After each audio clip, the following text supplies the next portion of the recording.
On se retrouve ici chez Sims au Richelieu, au Mont-Saint-Grégoire, pour la dernière épreuve. 21 août 2020, à ce moment-là, je vais avoir 40 ans, 11 mois, une journée. L'âge exact que mon père avait lorsqu'il est décédé. Pour lui rendre un dernier hommage, je vais venir faire, en course en sentier, 41 boucles du Mont-Saint-Grégoire.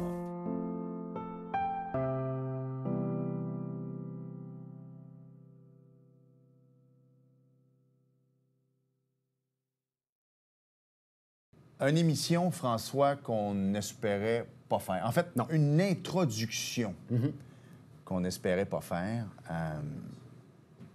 Je ne sais pas quoi penser, honnêtement. Tu m'es arrivé avec cette nouvelle hier. On enregistre le mardi. Une nouvelle qui a fait boule de neige, celle du décès de Marc-André Paillé. Ouais. Un an plus jeune que nous. Ouais. 44 ans. Il venait d'avoir 44. Mon âge. Explique-nous un peu. Là, les circonstances commencent à arriver tranquillement, mais ce qui est sûr, on souhaite jamais la mort de personne, mais si on pouvait lui souhaiter une mort, c'est exactement ce qui est arrivé dimanche. Oui. Ce qu'on sait, Alex, c'est que Marc-André Paillé, pour les gens qui ne le connaissent pas, est venu régulièrement à l'émission ici, un coureur émérite, coureur en montagne, beaucoup reconnu pour les ultras. Beaucoup de Ultra Trail, qui est un monde au Québec, Alex, qui est ultra populaire. Je regarde tous les hommages qui sont rendus à Marc-André sur tous les sites de Ultra Trail. C'est incroyable. Marc-André serait décédé à la montagne Saint-Grégoire en faisant ce qu'il aimait le plus dans la vie, Alex, c'est-à-dire courir en montagne. On se rappelle, on l'avait reçu ici il y a presque 4 ans à l'émission pour parler des 12 travaux de Marc-André, tu te rappelles, hein? Ouais. Pour rendre hommage à son père qui était décédé du cœur à 40 ans. Donc, Marc-André aura eu 3-4 ans de plus, malheureusement, que son père. Alors, laisse dans le deuil une jeune fille à l'adolescence, tu disais, François, Roxane? Jeune adulte, Roxane. On veut souhaiter à Roxane, à la maman de Marc-André également, nos plus sincères condoléances. Toute la famille et nombreux amis de Marc-André qu'on connaît. Nombreux amis, il faut le dire, les témoignages qui affluent depuis quelques heures maintenant. C'est quelqu'un qui était engagé dans la région, tu l'as dit, c'était sa montagne, le Mont-Saint-Grégoire. Il courait là régulièrement. C'était un gars de plein air. Écoutez, là, pour les gens qui ne le connaissaient pas, puis pour les gens qui le connaissent, ça va vous mettre un sourire en quoi, mais il avait les mollets gros de même. Écoute. Je vais te dire quelque chose, le gars était tout un athlète. C'est un running gag. Il venait ici en hiver à l'émission, il était en shirt. Ben oui. Le gars avait jamais froid, puis c'est un running gag. Il venait ici en short, mais les gens vont s'imaginer, dire, OK, c'est lui que j'avais croisé. Il courait l'hiver en short aussi, là. Tout à fait. Puis les gens qui veulent apprendre à découvrir Marc-André pour avoir un souvenir de Marc-André, il y a des émissions avec Marc-André qui sont disponibles sur le canal YouTube de Sport Express. Vous allez avoir des émissions avec lui, un gars ultra sympathique. Tu sais, tu le dis, un gars avec un bon cœur, quand il était venu ici avec Karine Boudreau, qui travaillait à l'Étoile, faisait ses défis pour ramasser des fonds pour l'Étoile, pour les enfants ici dans le Haut-Richelieu. Alors, c'est un gars qui était rempli de bonne volonté, qui avait bon cœur. Puis c'est vraiment une grande perte pour Saint-Jean-sur-Richelieu, les environs et pour tout le monde de la course au Québec, Alex. Tu sais, honnêtement, je sais que lorsque dans 10 ans, 12 ans, 15 ans, je l'espère, on s'en était déjà parlé avec un clin d'œil, mais lorsque Claude Raymond s'est rendu une étoile, moi, je pense qu'un jour, le boulevard du Séminaire sera à lui. Je pense qu'il n'y a personne d'autre qui peut pas avoir ce nom de rue-là, autre que Claude Raymond, mais... une rue, Marc-André Paillé. Oui, mais c'est ça, une rue, c'est pas bon, ça. Madame la mairesse, je sais que vous écoutez l'émission, puis il faut laisser 3 ans. Le point n'est pas là. Mais j'espère sincèrement que dans un avenir rapproché, il y aura un sentier, un parc pédestre, peu importe, qui va porter le nom de Marc-André Paillé. Parce que s'il y en a un qui a voulu mettre ce sport-là, la sentier, la course, la trail, dans la région, c'est bien lui. Tout à fait. Puis je pense qu'on peut même lancer l'appel aux gens de Sim à Mont-Saint-Grégoire, un sentier Marc-André Paillé au Mont-Saint-Grégoire. Je pense que ça serait mérité. Définitivement. François, avec tout ça, the show must go on, comme dit si bien les gens à Hollywood, on se devait de faire un show et ça va être quand même un très bon show. Oui, on parle de hockey, de la Ligue nord-américaine de hockey. Ça fait longtemps qu'on n'en a pas parlé avec un gars de la région, un gars d'Henryville qui a joué son hockey mineur ici et qui n'a plus besoin de présentation dans le monde du hockey de la Ligue nord-américaine. Christophe Lausier est avec nous cette semaine. Salut Marc-André. Salut. Bienvenue à Sport Express.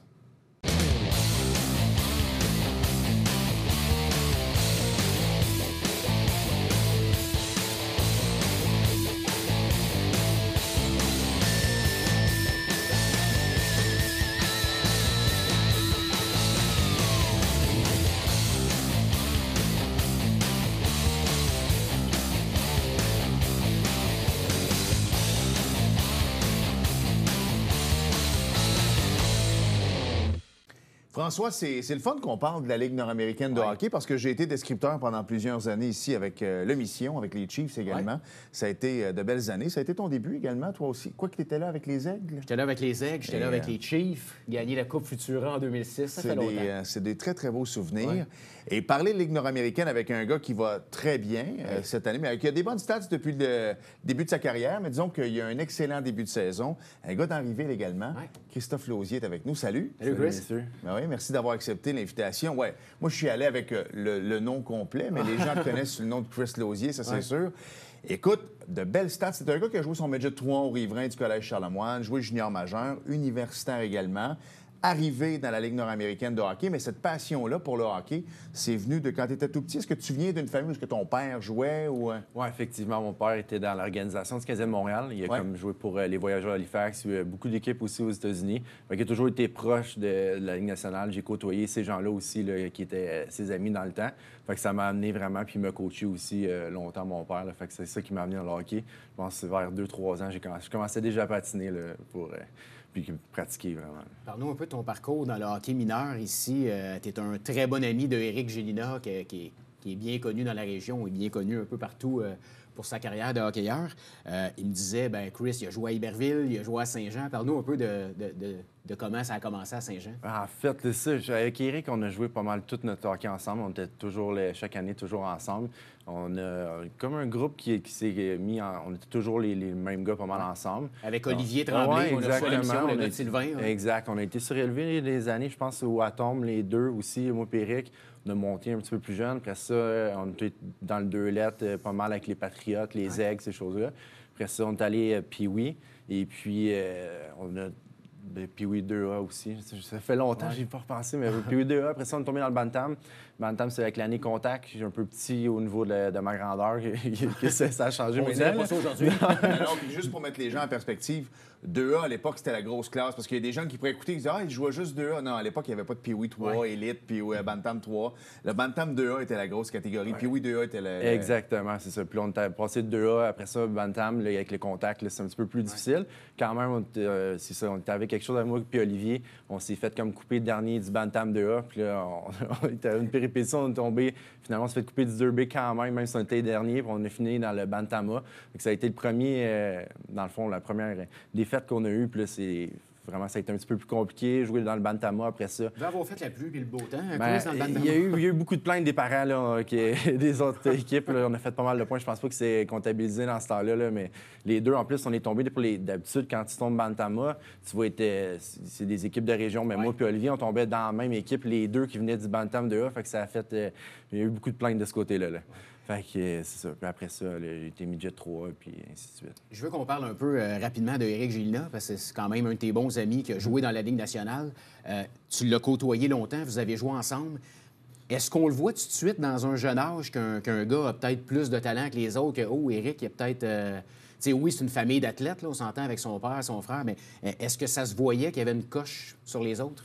Ben oui, mais en fait, je peux te dire, on jouait le hockey d'été, les Vipers dans le temps. Puis ce groupe-là, dans le fond, les Vipers, on avait des Louis Leblanc. Tu sais, je pense que j'oublie les noms. Simon Després était avec nous. Il y a beaucoup de joueurs qui ont joué en national. Fait que ce groupe-là, c'était vraiment une équipe. Tu jouais contre Jonathan Huberdeau et ces gars-là. Oui, c'est ça. Fait que, puis nous, les Vipers, on avait vraiment une bonne équipe. Fait que c'est sûr que tous les gars qui étaient là avaient toutes des chances de se rendre plus haut. Puis là, c'est Éric, oui, on l'a vu là, quand il est allé à la défense après ça avec son gabarit. Oui, parce qu'il jouait à l'avant. Oui, exactement. Ouais, il jouait à l'attaque. Puis là, quand il tombait à la défense, là, vraiment, avec son slap shot, puis sa vision du jeu, ça lui donnait plus de temps pour voir le jeu. Puis avec sa grandeur, c'était facile d'enlever la rondelle avec son bon bâton. Fait que, on l'a vu que ça allait arriver assez rapidement. C'est quand même assez incroyable quand tu y penses de passer de Bantama à Midget 3 parce que dans ces années-là, il n'y avait pas, tu sais, on en a parlé la semaine dernière quand on a reçu les gars des Riverains. Tu sais, maintenant, il y a une équipe à Châteauguay qu'il n'y avait pas à l'époque. Donc, on s'entend que les Riverains étaient une grosse puissance à l'époque. C'est pas pour rien que Martin Russell est au temple de la renommée maintenant. C'est un gars qui a le plus grand nombre de victoires au niveau Midget 3. Les Riverains, c'était, je l'ai encore, là, mais je veux dire, à l'époque, c'était le club sur qui est une puissance. À partir de Bantama à Midget 3, tu n'y aurais même pas... Tu sais, le fait d'être coupé Bantam 2A, c'est une chose, là, mais de faire le Midget 3 après, t'as mis les bouchées doubles, là. Bien, c'est sûr que ça donnait un petit coup. C'est là que ça a venu un peu la hargne là, de vouloir prouver mon point par la suite. Fait que monter Bantam 2A l'année d'après, ça a marché. Puis après ça, on est allé au Midget Espoir puis Midget 3. Fait que, après ça, c'est allé en flèche un peu par après. Ça a vraiment mis un petit point là, négatif. Puis après ça, on a monté à montagne. Quelqu'un qui ne te connaît pas, qui te regarde jouer présentement, vraiment considéré Renaud Lefort, l'ancien commissaire de la Ligue nord-américaine, disait Chris Lausier, c'est le joueur que toutes les équipes veulent, c'est le joueur le plus complet, c'est un des gars les plus toughs au point de la Ligue également.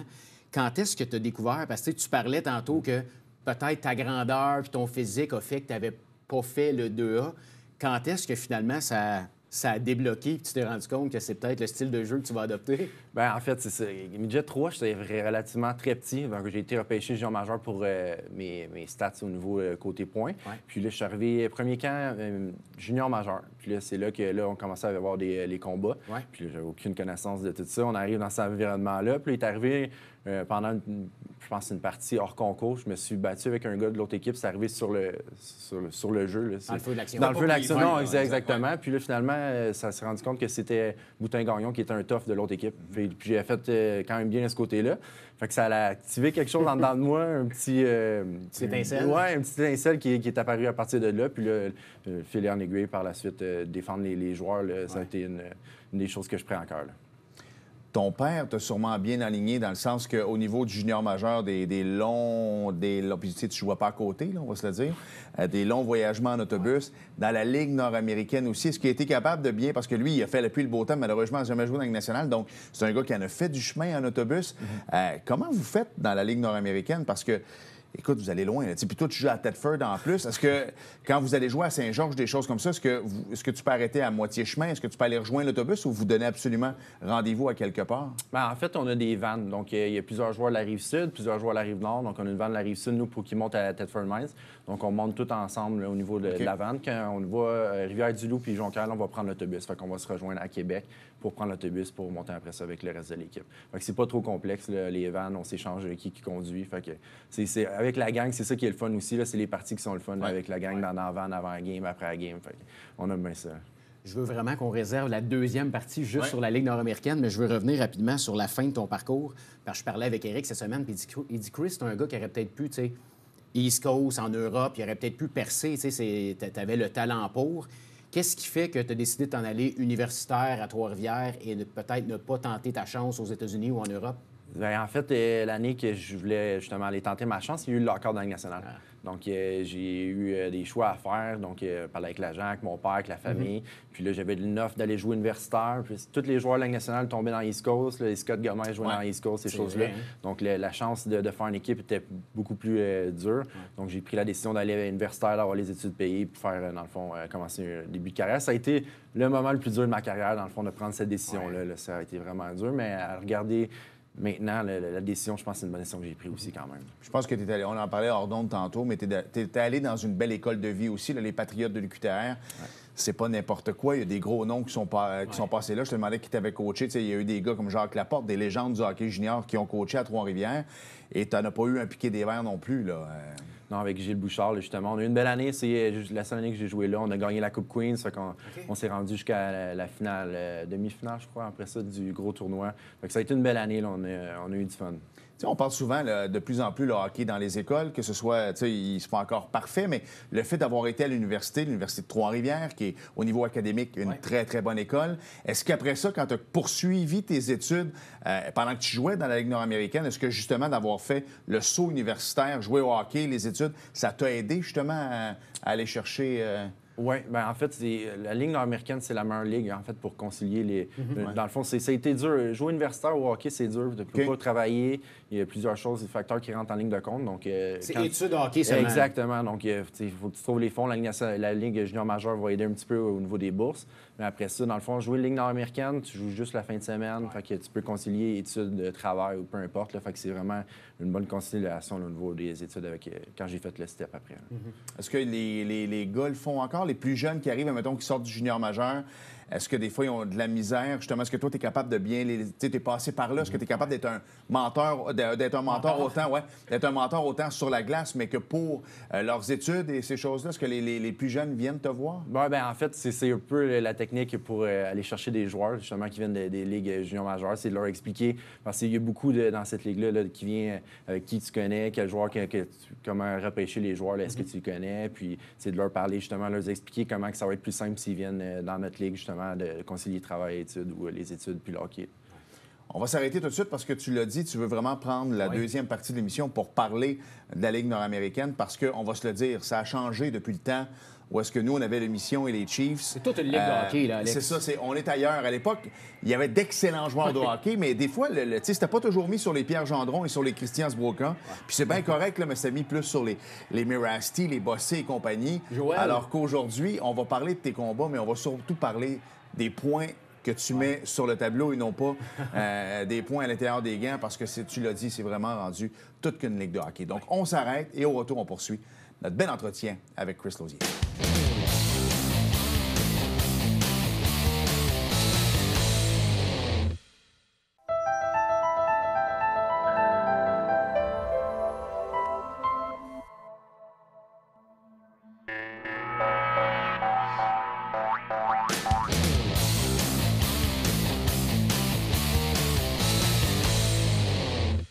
Nous sommes de retour à Sport Express et on en parlait avant la pause et pendant la pause également à quel point ça avait changé la Ligue nord-américaine de hockey. Je sais que tu n'es pas trop familier avec ce qui se passe en dessous, mais c'est plus le senior 3A maintenant qui est un peu plus, on n'aime pas dire le mot zoo, mais où est-ce que ça peut se battre à n'importe quel moment, que ça peut... c'est plus stagé. C'est plus stagé, alors que la Ligue nord-américaine maintenant, oui, tu vas te battre, mais la foule, tu le disais, va être aussi contente d'une victoire de 3-2 puis qu'il n'y a pas eu de bataille générale comme à l'époque.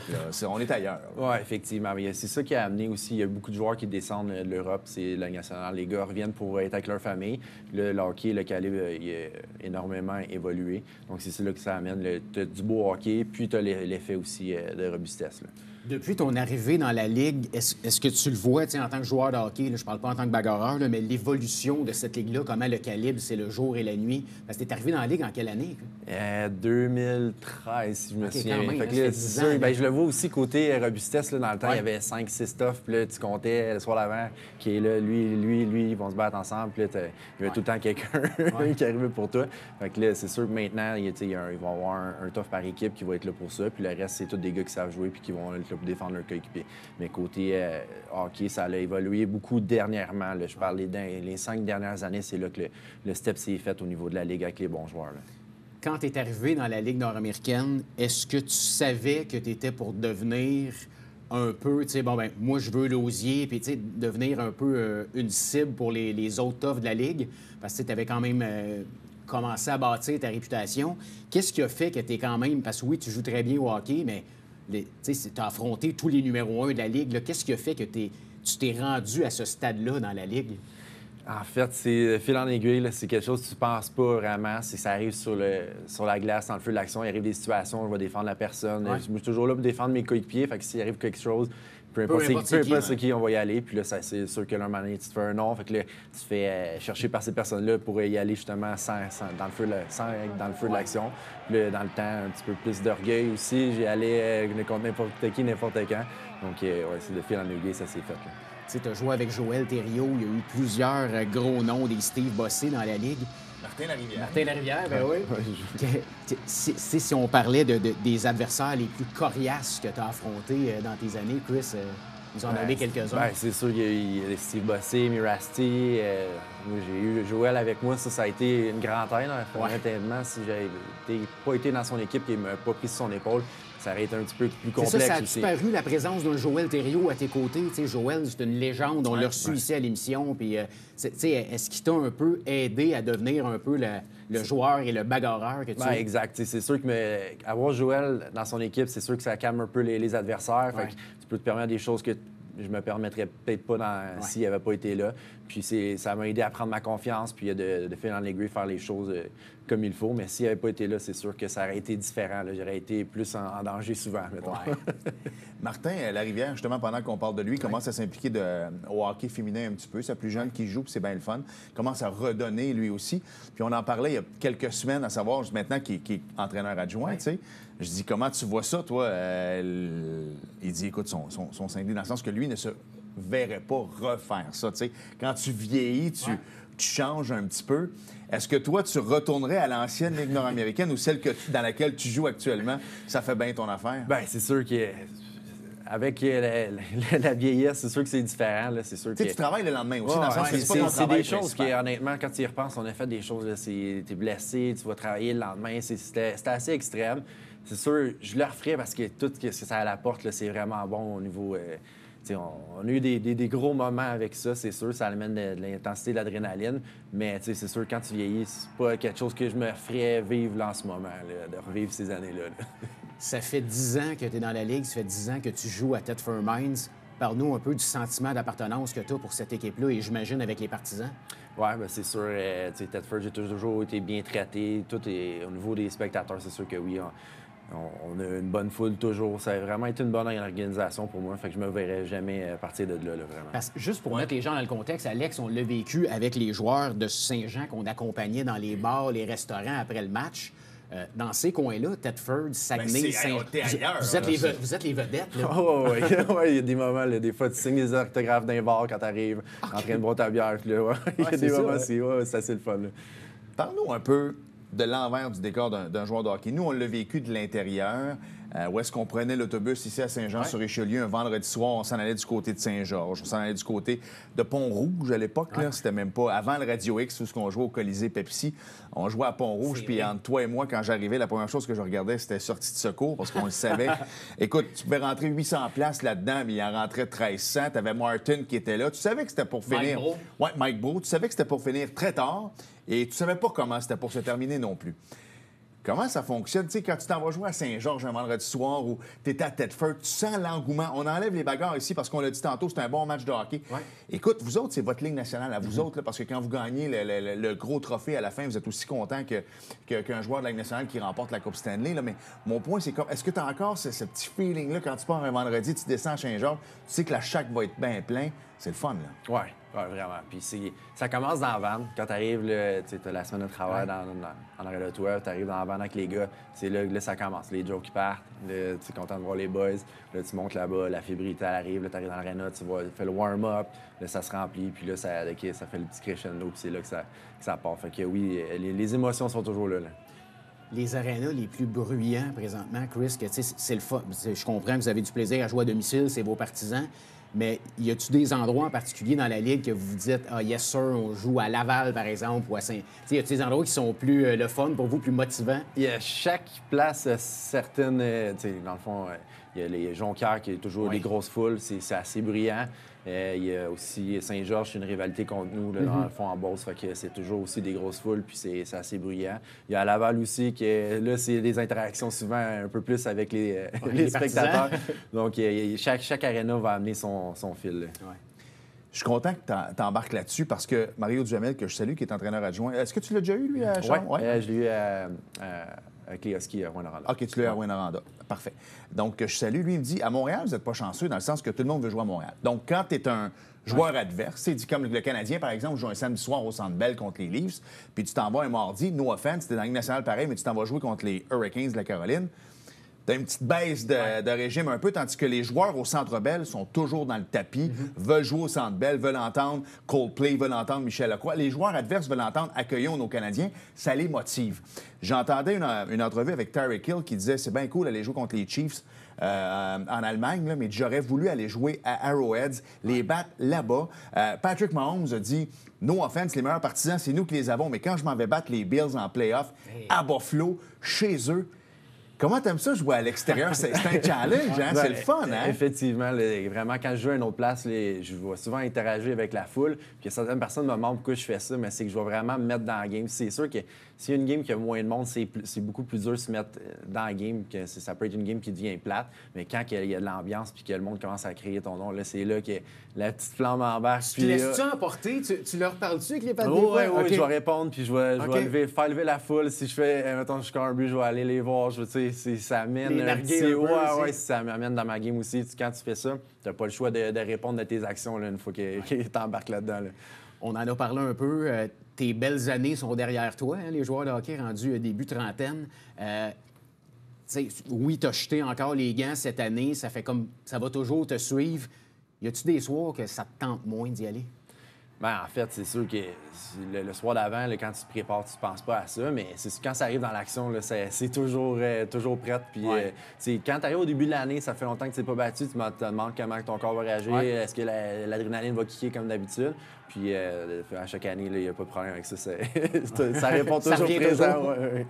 Hey, je suis content, Chris, que tu sois venu nous voir parce que, non pas qu'on n'allait pas dernièrement à Sorel ou des places plus proches là, pour moi au cours des dernières années. Thetford, c'est loin un peu, mais d'être capable de vivre à travers toi ce que c'est rendu la Ligue nord-américaine, puis de le dire aux gens que c'est du maudit bon hockey. Il faut arrêter avec le folklore d'il y a 10-15 ans. Ça a été le fun, là. Ça l'a bien rempli nos vendredis, puis on a eu beaucoup de plaisir. Ma femme a fait de l'argent en masse en vendant de la bière dans les estrades, c'est pas ça le point. Mais ceci dit, c'est du bon hockey. C'est des gars comme toi qui se dédient encore à leur sport. On te souhaite que le meilleur pour le reste de l'année, puis allez voir. Thetford, c'est pas loin. En hiver, ça se fait relativement bien. Merci, Chris. Merci, Chris. Bonne saison. Merci beaucoup. Bonne saison.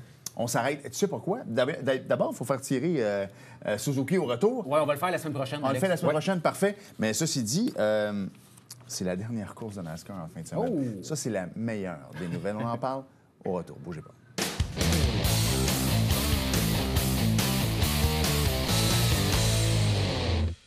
Nous sommes de retour à Sport Express. Alex, en 30 secondes, il y avait du NASCAR? Il y avait du NASCAR, c'était le Xfinity 500. Martinsville Speedway, mon cher François. Donc, Ryan Blaney a terminé premier. Arik Almirola, je l'aime bien, lui, a terminé deuxième et Danny Hamlin troisième. Écoute, c'est la dernière course en fin de semaine. Prochaine course? Oui, prochaine course. Louis, t'es content, je le sais. C'est la dernière course, c'est le NASCAR Cup. Il en reste seulement 4. Alors, c'est... il n'a pas marqué, c'était où? Mais c'est où? Phoenix. À Phoenix. Ah ben oui, tu l'as marqué. Excuse-moi, j'ai pas mes lunettes. Merci, François. Merci, Alex. Merci à vous d'avoir été là et à la semaine prochaine. Salut. Bye bye.